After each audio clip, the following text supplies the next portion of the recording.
สบายดีตอนเสาๆเนาะบรรยากาศ7 โมงกว่าๆเนาะวันนี้ก็มาเบิ่งบรรยากาศการไถนาเนาะไถนาซึ่งมีรถไถ2 คันรถไถ2 คันโค้งสยามแล้วก็โค้งรุ่นเก่าสยามคูโบตะเล็งอู้เสือกองทัพบกอีกเสือนะกองทัพทางพี่น้องพังไทยได้นี่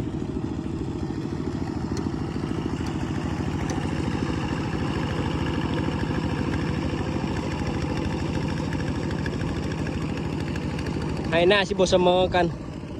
รถไถ2 คันคน8 คนถือว่าแบ่งกัน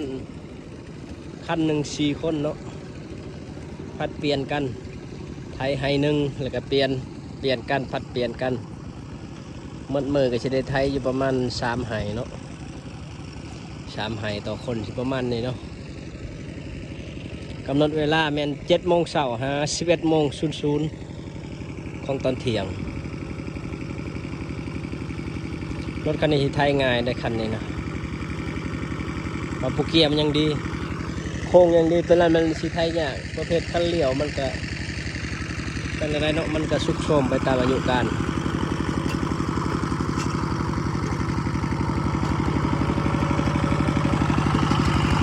ปุ๊บเล็ง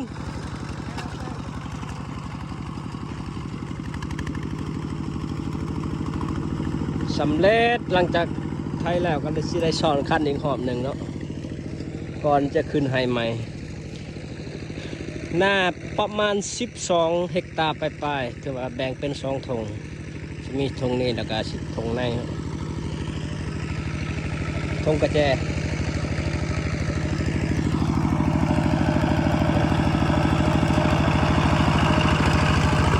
สอนคันเลย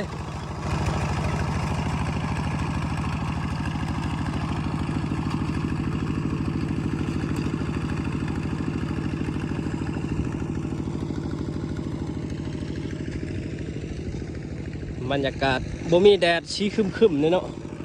เส้นแสงตะเวนหน่อยนึงเช้านี้กับฝนตกลิ้นหน่อยนึง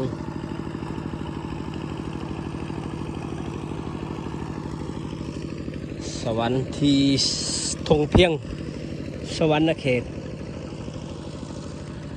ขอบเขตนี่ก็จะมีผู้เด้อแถวนี้เด้อมีโซนนะแดนระหว่าง เมืองอัสสพรกับชายแดนเมืองไซบัวทองแขวงคำมวนเบื้องนี้สิเป็นแขวงสวรรณเขตและภาคผู้บนสิเป็นแขวงคำมวน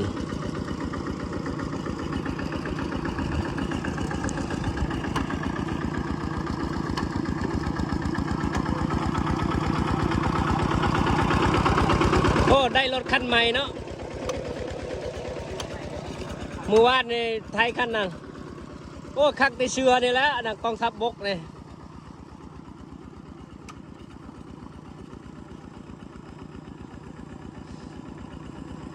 เชือเราคักเลยเหมาะกับการเห็ดเวียกแค่นยาวระบายอากาศได้ดีเชือเรานี่เราใส่ออกงานตลอดแต่ว่าไทยตัวนี้ทว่าแล้วเนาะเรือแต่สอนคัน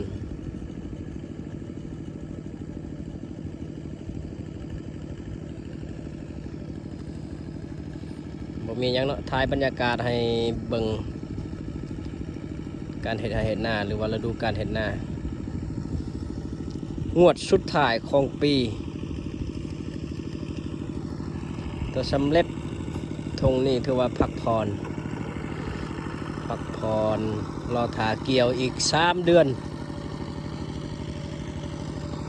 แต่ว่าหน้าอ้อมคางนี่แล้วมันแล้วหน้าอ้อมคางตาสังเกตเบิ่งเนี่ยเขาเคี้ยวเบิดเนี่ยเปลี่ยนมือไถ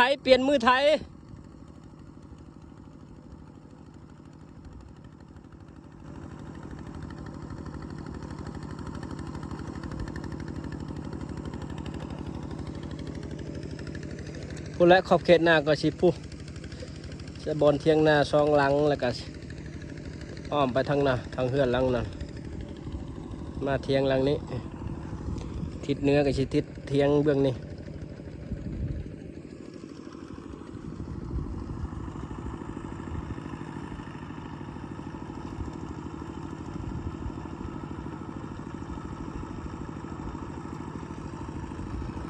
เฮ็ดนาก็เป็นอาชีพหนึ่งเนาะที่ติดพันกับชาวลาวแต่ดนนานเนาะหรือว่าจะอยู่พังลาวแล้วก็พังไทยก็สิอยู่โซนเหนือโซนภาคอีสานก็ยังเห็นเพิ่นเฮ็ดไร่เฮ็ดนาเนาะเป็นอาชีพหนึ่งที่ติดพันและก็เป็นอาชีพหนึ่งที่จำเป็นต้องได้เฮ็ดเพราะว่าเป็นทาแห้งหนึ่งถ้าเฮ็ดร้ายเขาก็ได้ขายเอาเงินก็ได้เนาะหรือว่าบางกับพวกก็ได้ไว้กินเนาะเพราะว่าแต่ละอาชีพมันก็ต่างกันเนาะบางคนก็หาเช้ากินคำถ้าบ่เฮ็ดหน้ากับบ่กุ้มอีกอันนี้เขามีเขาไว้เราก็สามารถเอาไปซีกินได้เนาะครอบครัวหนึ่ง4-5 คนก็ประมาณ20-30 เป๋าต่อกุ้มแล้วต่อปีหนึ่งเนาะ30 เป๋าข้าวเปลือกเปลี่ยนโอ้กำลังลุกทางน่ะ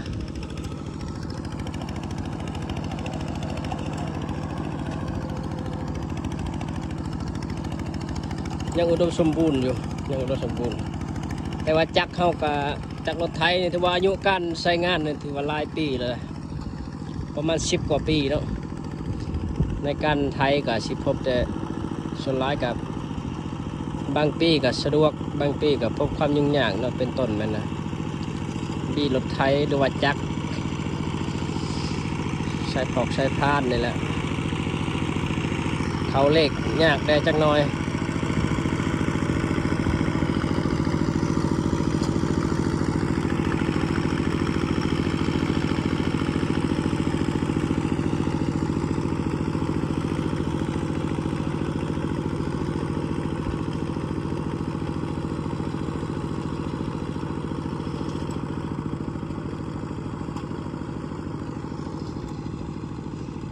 ใช้คนหนึ่งมอน3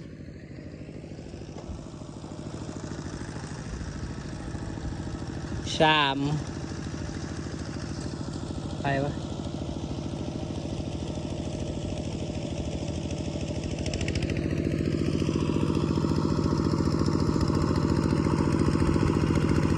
ให้หนึ่งประมาณ40 ปลายนาที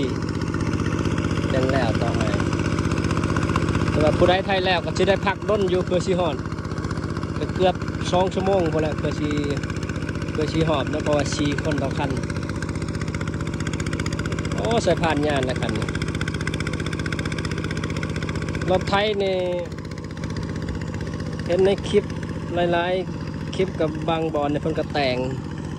ไว้ระบบจักรเฮ็ดใหม่ทอกันยก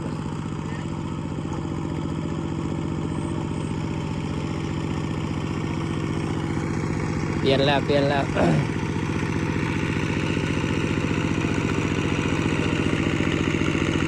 จักรอันนี้เป็นจักรรุ่นเก่าเนาะถ้าว่ารุ่นใหม่เนี่ยก็จะมี10 แห้ง10 ปลายแห้งเนี่ยปะเอามาไทยเนี่ยเขาไว้ขับกระมวลอันนี้มันอายุหลายปีแล้ว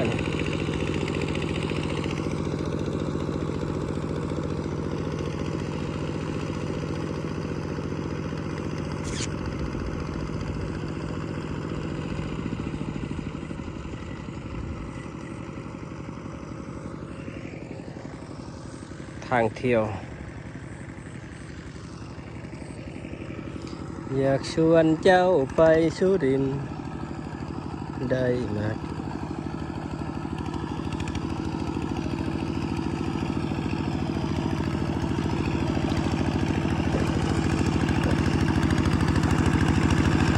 เล็งดูเล็งลองเบิ่งดูใช้ผ่านงานเนาะ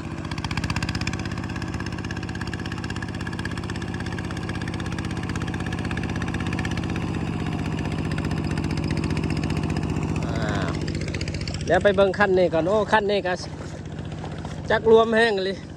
ควันขาวออกตลอด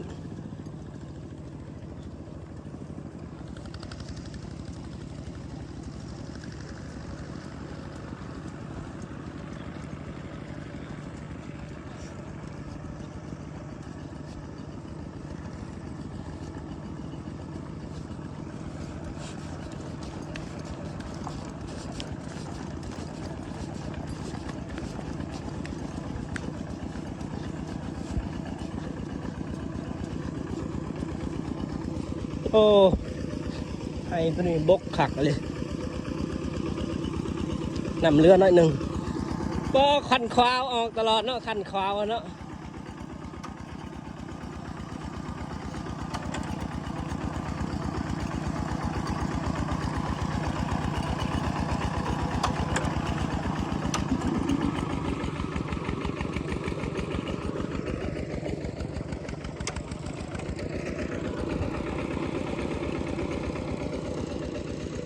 ขั้นนั้นไวกว่าแล้วก่อน